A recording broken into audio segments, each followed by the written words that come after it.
प्यारे बच्चों नमस्कार। एजुकेशन स्कूल परिवार में आपका स्वागत है। हम एसएससी जीडी के प्रीवियस पेपर सोल्व कर रहे थे। आज हम 13 जनवरी 2023 जो फोर्थ शिफ्ट में एग्जाम हुआ था उसके क्वेश्चन सोल्व करेंगे। क्वेश्चन नंबर 1 देखो भाई, निम्न में से वह कौन सी संख्या है जिसमें 20 जोड़ने पर वह 18, 56 और 42 से पूर्णतः विभाजित हो जाती है। किससे विभाजित होती है? 18 और 56 और 42 से। कब? 20 जोड़ने पर। तो देखो कैसे हल करेंगे इसको। 18, 56 और 42। एक तरीका तो ये है, इनका एलसीएम लो। ठीक है, जो भी एलसीएम आए उसमें से 20 घटाओ। ठीक है, मल्टीपल करके देखते रहो। हो सकता है भाई एलसीएम का 2 गुणा करके 20 घटा रखा हो, 3 गुणा करके 20 घटा रखा हो। दूसरा तरीका ये है, देखो यहां से हम देखेंगे 18 में क्या है? 9 शामिल है ना। ये देखो 2 गुणा 9, इसको लिख सकते हैं। जो संख्या 18 से पूर्णतः विभाजित होगी वो संख्या 9 से भी तो पूर्णतः विभाजित होगी ना भाई। 9 से भी तो भाग जाएगी। तो देखो भाई सभी संख्याओं में 20 जोड़ के देख लो। सभी संख्याओं में 20 जोड़ के देख लो। 20 जोड़ने पर तो इसमें 20 जोड़ेंगे तो देखो यहाँ 20 जोड़ेंगे तो देखो संख्या क्या बन जाएगी? 0, 2, 5 यानी 524। सॉरी यहाँ पे 4, 524। अंकों का योग करके देख लो भाई। 9 से विभाजित का क्या नियम है? जिस संख्या के अंकों का योग 9 से पूर्णतः विभाजित होगा वो संख्या भी 9 से पूर्णतः विभाजित होगी। ठीक है, तो देखो 4 और 2 6 और 5 11। 11 9 से पूर्णतः विभाजित नहीं होता तो ये संख्या भी 9 से नहीं होगी। 9 से नहीं होगी तो 18 से भी नहीं होगी, क्योंकि 9 और 2 दोनों से पूर्णतः विभाजित होगी, वही संख्या तो 18 से भाग होगी, तो ये नहीं होगी। आगे देखो फिर क्या है? 524, इसमें 20 जोड़ेंगे। ठीक है, तो संख्या क्या हो जाएगी हमारी? 544, यानी यहाँ पे 4 हो जाएगा। ठीक है, यानी 544। अंकों का योग करेंगे, 4 और 4 8 और 5 13। 13 9 से भाग नहीं जाता तो संख्या भी नहीं जाएगी।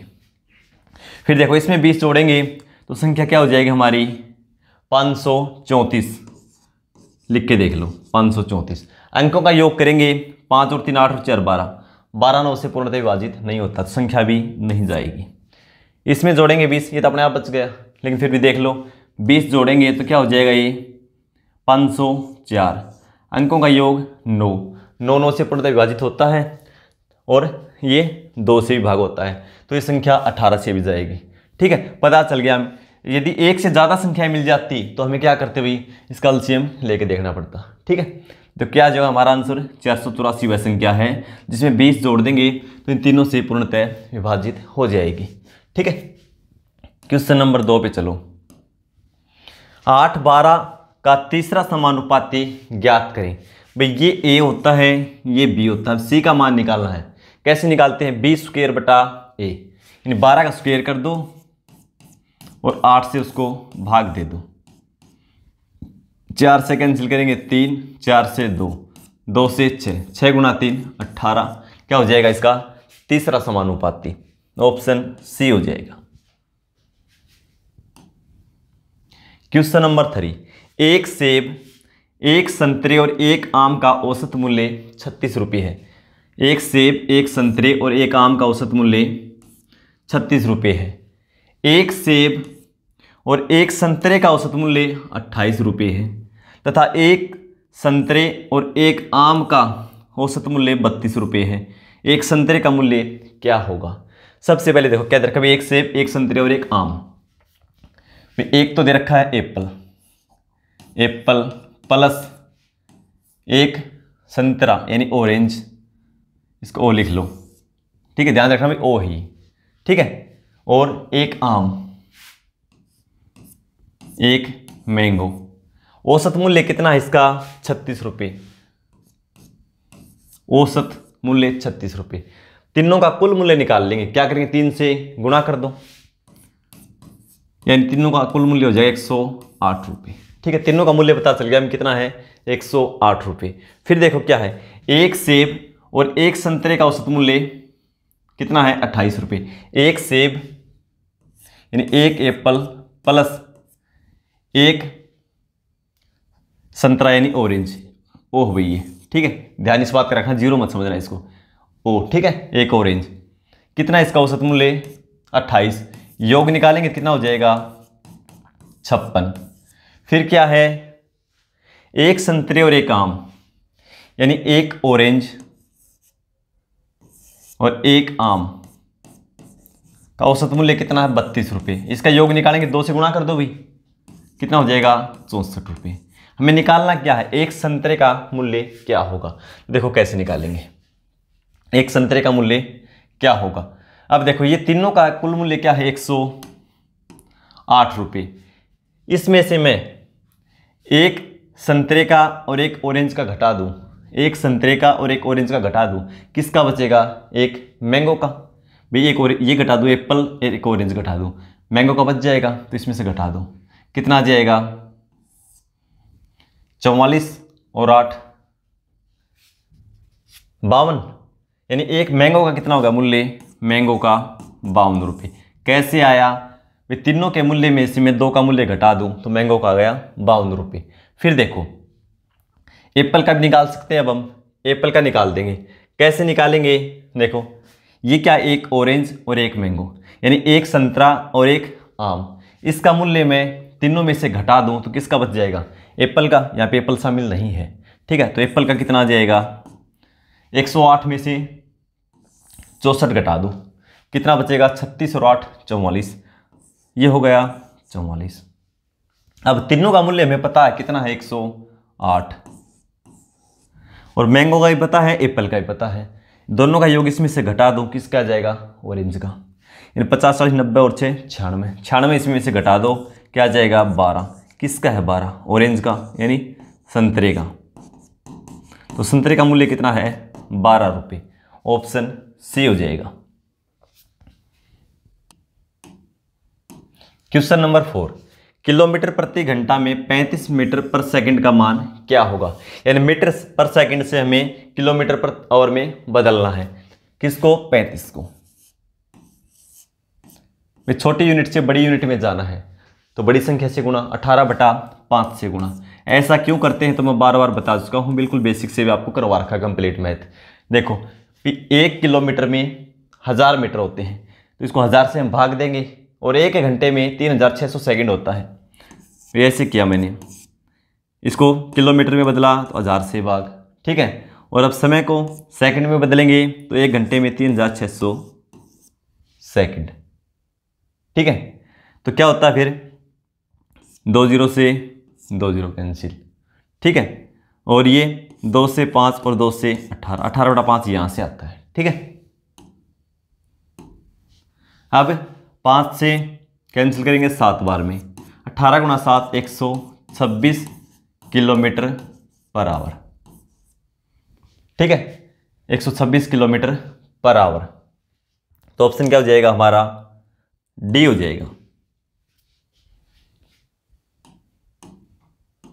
क्वेश्चन नंबर 5, 11,500 की धनराशि वार्षिक 5% की दर से चक्रवृद्धि ब्याज पर उधार ली जाती है, जिसमें ब्याज वार्षिक रूप से चक्रवृद्धि है। 2 वर्ष बाद कितनी राशि का भुगतान करना होगा। इन्हें मिश्र धन निकालना भी, अमाउंट, धनराशि कितनी है 11,500 रुपये, रेट क्या है 5%, और 5% को हम भिन्न में बदलते हैं तो 1/20, यानी 20 रुपये पे एक ब्याज, ठीक है। यानी धनराशि कितनी हो जाएगी 20 से 21, 1 वर्ष में, यानी 21/20 हो जाएगी। समय 2 वर्ष है तो 2 बार लिखो 21/20, 3 है तो 3 बार लिखो। इसको अब सोल्व कर दो, 2 0 से 2 0 हटा दो, ठीक है। अब इनकी गुणा कर लो भाई, 21 का स्क्वायर 441, और इसको 115 से गुणा कर दो, जो भी मान आए उसको 4 से भाग कर देंगे। 115 से कर दो सीधा ही, 115 से एक बार में 115 बचेंगे 11, 115 को 4 से करेंगे 460 और 11 471, बचेगा 47, 460 और 47 जोड़ेंगे तो 507, ठीक है। इसको किससे भाग देना है, 2 और 2 गुणा 2 4, 4 से भाग कर दो। अब देखो 4 से भाग देंगे तो 4 एकम 4, बचेगा 1, 4 दूनी 8, बचेगा 2, 27, 4 6 24, बचेगा 3, 4 7 28, बचेगा 3, 4 8 32, बचेगा 3, दशमलव लगाओ, 4 7 28, बचेगा 2 और 4 5 20, यानी 12,678.75 रुपये, 12,678.75 रुपये। ऑप्शन ए हो जाएगा। क्वेश्चन नंबर 5, यदि त्रिज्या R1 इकाई वाले गोले का वक्र पृष्ठीय क्षेत्रफल त्रिज्या R2 वाले एक अन्य अर्धगोले के संपूर्ण पृष्ठीय क्षेत्रफल के बराबर है, तो R2 का मान क्या होगा, ये पूछा गया है। तो देखो त्रिज्या क्या है, R1 इकाई वाले गोले का वक्र पृष्ठीय क्षेत्रफल, गोले का वक्र पृष्ठीय क्षेत्रफल क्या होता है भाई, 4 पाई R², 4 पाई R², और R की वैल्यू क्या है R1, तो यही लेंगे R1, इसका स्क्वायर कर दो। ये हो गया गोले का वक्र पृष्ठीय क्षेत्रफल जिसकी त्रिज्या क्या है R1, ठीक है, किसके बराबर है, R2, त्रिज्या R2 वाले एक अन्य अर्धगोले के संपूर्ण पृष्ठीय क्षेत्रफल के बराबर है। भाई गोले का वक्र पृष्ठीय क्षेत्रफल होता है 4 पाई R², अर्धगोले का वक्र पृष्ठीय क्षेत्रफल कितना होता है 2 पाई R², लेकिन जब बात आती है अर्धगोले के संपूर्ण पृष्ठीय क्षेत्रफल की, देखो अर्धगोला ऐसे होता है भाई, संपूर्ण पृष्ठीय क्षेत्रफल की, तो जो ऊपर इसका सर्कल होता है ना, ये भी इसमें ऐड हो जाता है भाई, और सर्कल का क्या होता है क्षेत्रफल पाई R², तो 1 पाई R² उसमें जुड़ जाता है पाई, तो क्या हो जाता है 3 पाई R², संपूर्ण पृष्ठीय क्षेत्रफल क्या हो जाएगा 3 पाई R²। वक्र पृष्ठीय इससे आधा हो जाता है और संपूर्ण निकालते हैं तो इसमें देखो पाई R² ऊपर वाला जुड़ जाता है हिस्सा, ठीक है, ये क्या है दोनों बराबर हैं,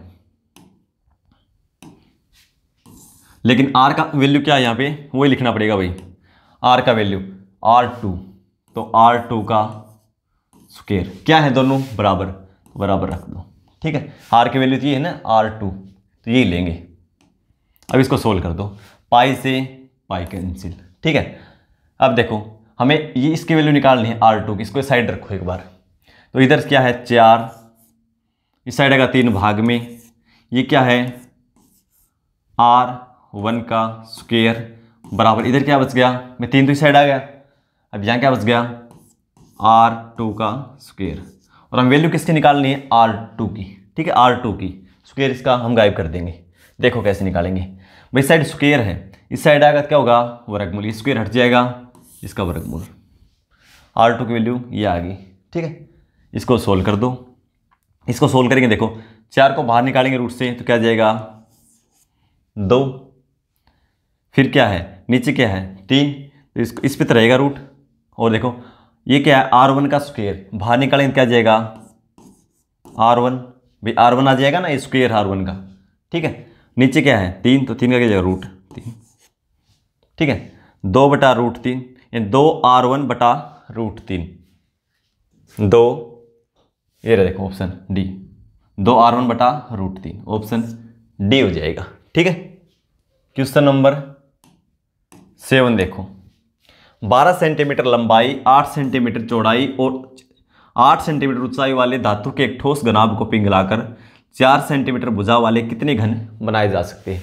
भाई घनाभ को पिघलाकर घन बनाने हैं, क्या करेंगे, घनाभ के आयतन को एक घन के आयतन से भाग दे दो।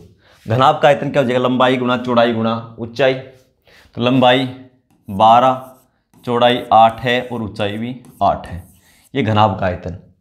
घन का आयतन क्या होता है 1 की 3, क्योंकि घन की लंबाई चौड़ाई ऊंचाई बराबर होती है भाई, तो साइड कितनी दे रखी है 4 सेंटीमीटर, तो 4 गुणा में 4 गुणा में 4, इसको हल करो अब, 4 से 3, 4 से 2, 4 से 2, 3 गुणा 2 6, 6 गुणा 2 12, कितने घन बनाए जा सकते हैं 12, ठीक है, यानी 12 क्यूब बन सकते हैं उससे। क्वेश्चन नंबर 8 पे चलो, एक ट्रक के मूल्य से 17% कम किया गया है, अब इसका मूल्य 33,32,948 रुपये है, इसका मूल मूल्य क्या था, यानी कम होने से पहले मूल्य कितना था ये पूछा गया भाई। जो भी मूल्य था अपने आप में कितना था वो 100%, 17% कम कर दिया तो उसकी वैल्यू कितनी होगी, 100 में से 17 घटा दो 83%, 83% की वैल्यू ये है और 100 की वैल्यू निकालनी है, तो 83% के बराबर ये रख दो, 32,948, 33,32,948, 17% कम होने के बाद है, यानी 83% की वैल्यू है। 1% की निकालेंगे, 83 से भाग दे दो। हमें क्या करना है, 100% की वैल्यू निकालनी है। मूल्य क्या था, तो इसको 100 से गुणा कर दो। ठीक है, अब ये क्या है, प्राइम नंबर है 83, कैंसिल तो होगा नहीं, 83 से भाग ही दे दो, इसी से कैंसिल होगा। ये होगा तो या पॉइंटों में आएगा, जो भी होगा। ठीक है, तो क्या हो जाएगा, 33,32,948 और 2 जीरो लगा दो, इसको 100 से गुणा कर दिया और इसको 83 से डिवाइड कर दो वही सीधा ही। ठीक है, 33,32,000। ठीक है, अब देखो कितने बजाएगा, 4 पे करके देखो। 80 को 4 से करेंगे 320 और 3 चौके 12, 332। 4 बार में 332 हो जाएगा। क्या बचेगा, 1। आगे क्या है, 2। अब भाग नहीं जाएगा तो 0। आगे 9, कितनी बार में जाएगा, 1 बार में। अब देखो यहाँ से आइडिया लग जाएगा, क्यों 4 से एक ही संख्या स्टार्ट है तो हमें ज़्यादा करने की जरूरत है ही नहीं। ठीक है, यहीं पता चल गया था 1 बार में ही। ठीक है भाई, टाइम है तो करके देख लो, नहीं तो हमें हमारा आंसर चाहिए, क्योंकि कंपटीशन में टाइम बहुत कम होता है। ठीक है, इसलिए सीधा हम आंसर पे पहुंचेंगे। एक ही ऑप्शन में स्टार्ट है भाई, 4 से। ठीक है, और स्टार्ट ही नहीं है। या फिर मैच करते हो 2-3 अंक, तो करके देख लो आगे। ठीक है, तो ऑप्शन सी हो जाएगा। क्वेश्चन नंबर 9 देखो, सबसे बड़ी संख्या जो 286, 1001 और 2420 को विभाजित कर सकती है x है, तो x बटा 2 का मान क्या होगा। तो क्या पूछा गया, इसका HCF निकालना है और HCF को 2 से भाग करना है, इतना ही पूछा गया है। किसका HCF, 286, 1001 और 2420, इनका HCF निकाल दो। जो भी मान आए उसको 2 से भाग कर दो, क्योंकि x क्या है, HCF है और x बटा 2 का मान पूछा गया है। तो देखो इसके फैक्टर कर लो भाई। एक तरीका था भाग विधि से, x का फैक्टर कर लो। 2 से भाग करेंगे कितना होगा, 286 को 2 से भाग देंगे 143, और 143 क्या है, 13 और 11 का मल्टीप्लाई है। ठीक है, इसको ऐसे तोड़ सकते हैं हम, इससे ज़्यादा नहीं तोड़ सकते, इसको नहीं तोड़ सकते ना भाई। 2, 11, 13 तीनों क्या हैं, अभाज्य होगी संख्या होगी, प्राइम फैक्टर हो गई, इसे तोड़ लिया हमने। ठीक है, अब देखो भाई, या तो इन 286 सबसे छोटी संख्या ये इसका अचीव हो सकता है, या इसका कोई फैक्टर अचीव होगा। तो देखो इसमें क्या है, 2 भाई, जो भी अचीव आएगा क्या उसमें 2 शामिल होगा, कैसे पता करेंगे। ये क्या है, विषम संख्या है, तो 2 से भाग जाएगी नहीं। तो इसका मतलब क्या हुआ, 2 तो इसके अचीव में फैक्टर आएगा ही नहीं। क्यों नहीं आएगा, कि 2 से यही भाग नहीं जाती। अब देखो क्या बच गया, 11। 11 से देखो भाई, 1, 0, 1, ये 11 से भाग चली जाएगी। 2 और 2 4, 4, ये भी 11 से भाग चली जाएगी। अब 13 से और चेक कर लो। ठीक है, ज़्यादा चेक करने की जरूरत भी नहीं है। क्यों नहीं है, ये HCF का आधा है, करेंगे तो कितना हो जाएगा, ये 10 हो जाएगा HCF मान ये है, तो इसके अनुसार HCF 12 हो जाएगा, इसके अनुसार 9 हो जाएगा, इसके अनुसार 11 हो जाएगा। यही मान है ऑप्शन में, तो कुछ करने की जरूरत ही नहीं है, सीधा 11 पे पहुंचो। ठीक है, HCF कितना आएगा, 11, और x बटा 2 का मान 5 बटा 5। 13 से चाहो तो चेक करके देख सकते हो। ठीक है, 13 से 91, 9, ये तो चली जाएगी 13 से भाग, इसमें भी 13 है, इसमें देखो 13 कम 13 बचेगा 11, 13 8 104। ठीक है, बचेगा 8 80, 13 से कठिन 13 से भाग नहीं जाएगी। तो HCF क्या आएगा इसका, 11, और पूछा क्या है, x बटा 2 का मान, इन 11 से 2 से भाग कर दो, कितना आएगा, 5.5। वैसे ऑप्शन से पता चल गया था हमें। ठीक है, ऑप्शन बी। क्वेश्चन नंबर 10 देखो, एक दुकानदार ने एक टेबल का अंकित मूल्य 2500 रुपये रखा। यदि वह इसे 20% छूट और 10% अतिरिक्त छूट पर बेचता है तो टेबल का विक्रय मूल्य क्या होगा। भाई अंकित मूल्य कितना है, 2500 रुपये। पहला डिस्काउंट कितना है, 20%। ये जो भी वैल्यू है अपने आप में 100% है। 20% कम कर देंगे तो इसकी वैल्यू हो जाएगी 80%, और 80% को हम लिखते हैं 4/5। फिर 10% की और छूट दी जाती है। ये वैल्यू अपने आप में अब 100% है। 10% कम करेंगे तो 90%। इसका 90% निकाल दो। 90% को हम क्या लिखेंगे, 9/10। इसको अब सोल्व कर दो भाई। 0 से 0 को हटा दो, 5 से 50 बार में 5 गुणा 4 20, 20 गुणा 9 180 और एक 0 लगा दो, यानी कितना हो जाएगा उसका विक्रय मूल्य 1800 रुपये। ऑप्शन सी हो जाएगा। क्वेश्चन नंबर 11 पे चलो। यश एक कार्य को 49 दिनों में कर सकता है और नमन उसी कार्य को 35 दिनों में कर सकता है। सौरव समान कार्य को 7 दिनों में कर सकता है। यदि वे बारी बारी से एक एक दिन इस प्रकार कार्य करते हैं, पहले दिन यश कार्य करता है, नमन दूसरे दिन कार्य करता है, सौरव तीसरे दिन कार्य करता है और फिर से चौथे दिन यश कार्य करता है, और यह क्रम इस प्रकार कार्य के अंत तक जारी रहता है, तो समान कार्य को पूरा करने के में लगने वाला कुल समय ज्ञात कीजिए। इस क्वेश्चन को सोल्व करके आंसर कमेंट बॉक्स में लिखेंगे। मिलते हैं अगली क्लास में। धन्यवाद।